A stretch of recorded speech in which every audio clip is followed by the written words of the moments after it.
Hey everyone, Beth Barany here with How to Write the Future podcast. I would like today to talk to you about one of the topics that I'm fascinated about, human design for fiction writers. In a moment, I'll tell you what is human design and why I think it's so interesting and useful for fiction writers. It is something that I have been diving deep into for the last 5 or 10 years. This is a podcast to help writers, specifically science fiction and fantasy writers.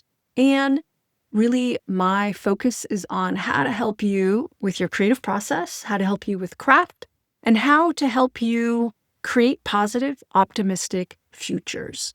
And part of that is how do we, as human beings, really orient towards positivity and optimism and what could be for the better.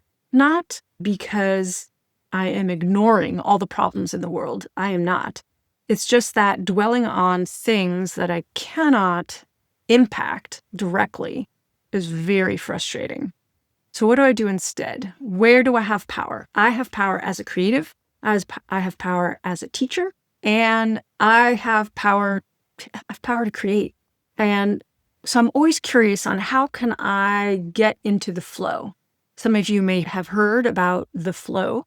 It's this idea that when we're creating or surfing or doing anything that we love, dancing, even cooking, washing dishes, kissing, right? There's going to be moments where it feels like we are no longer feeling grumpy about what's going on, but instead we're totally in it. We're in the moment.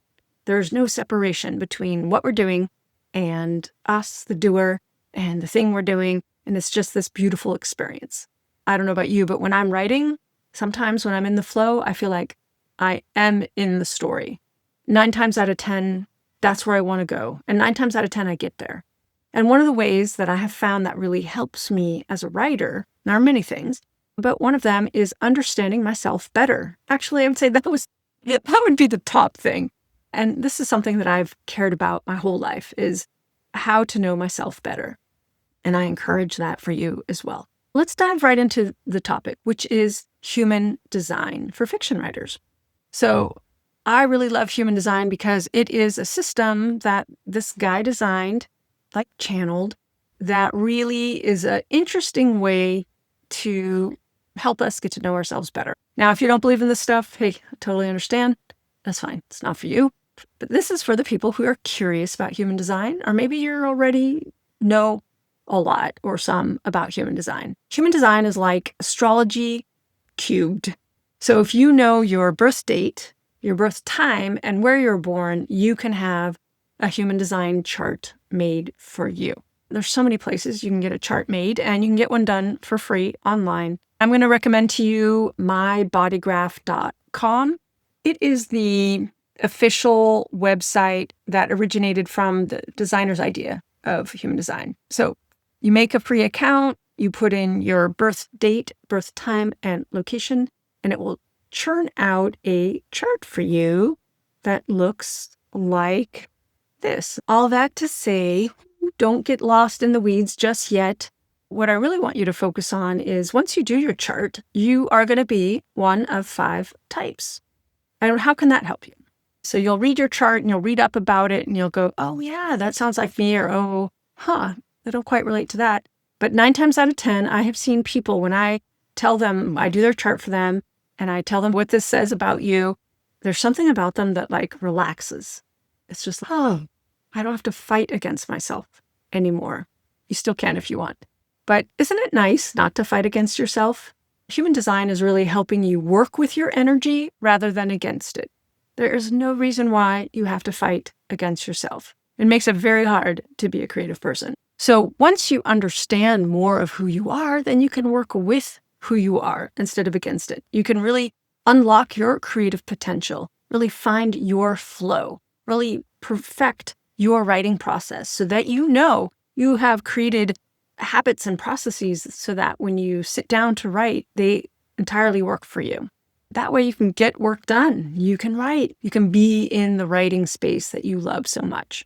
One of the reasons I think writers complain about not liking to write is because they're disconnected with their flow. They're disconnected with their energetic truth. They're operating off of what they think it should be versus what it really is for themselves, because your way of going about being a creative is not my way. So let's do a quick rundown.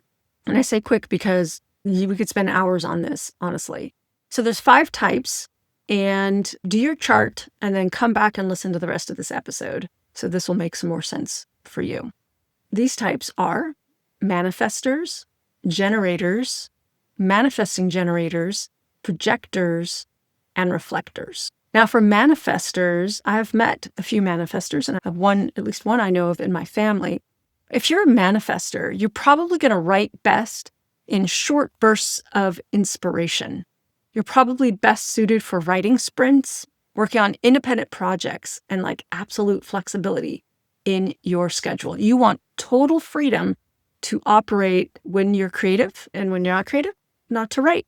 So really for you, the watchword is freedom. And that is how you're going to dive into being consistent over time. For generators, and I am a generator, we excel with sustainable energy on projects that we care about. So we really thrive on regular routines.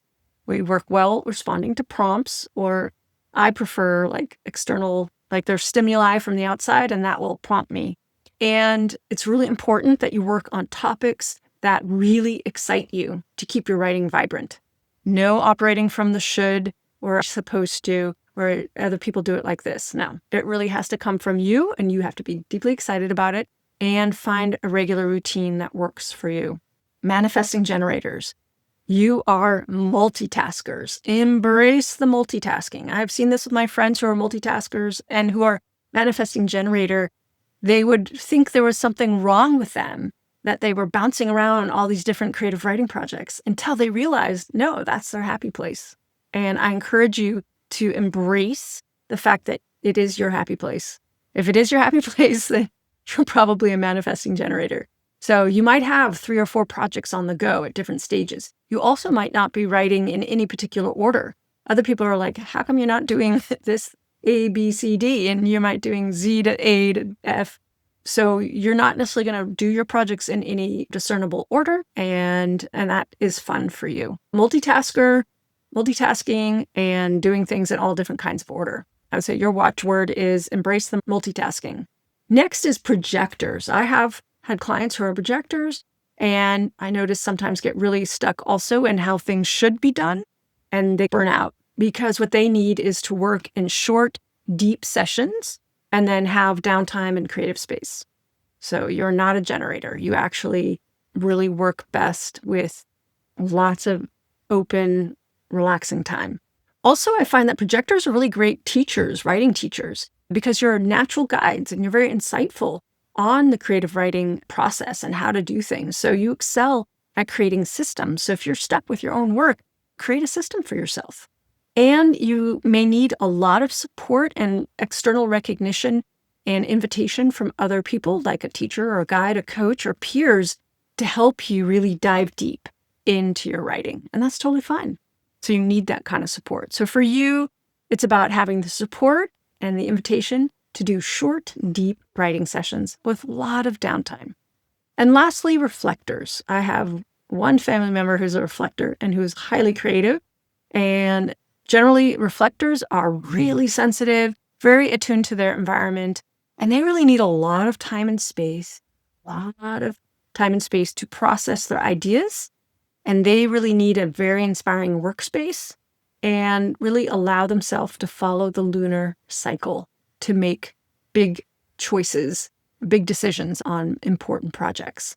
So for you, for reflectors, it's about really honoring the full lunar cycle. I want to just now speak about another important part of your human design chart, and that's the authority. So here's some practical tools. Structure your writing session based on your type. So for example, manifestors write in bursts. Generators, like myself, we use scheduled blocks.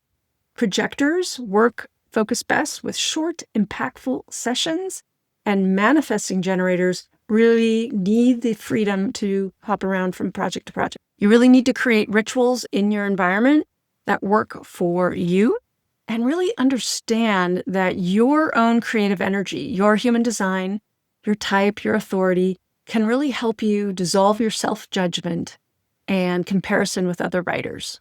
And that in itself will reduce a tremendous amount of your creative blocks. So let me know if you have any questions about this.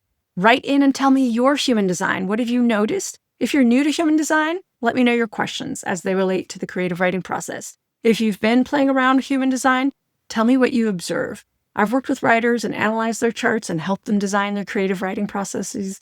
If this is something that you would like, reach out to me and we could do a coaching session, a coaching consulting session.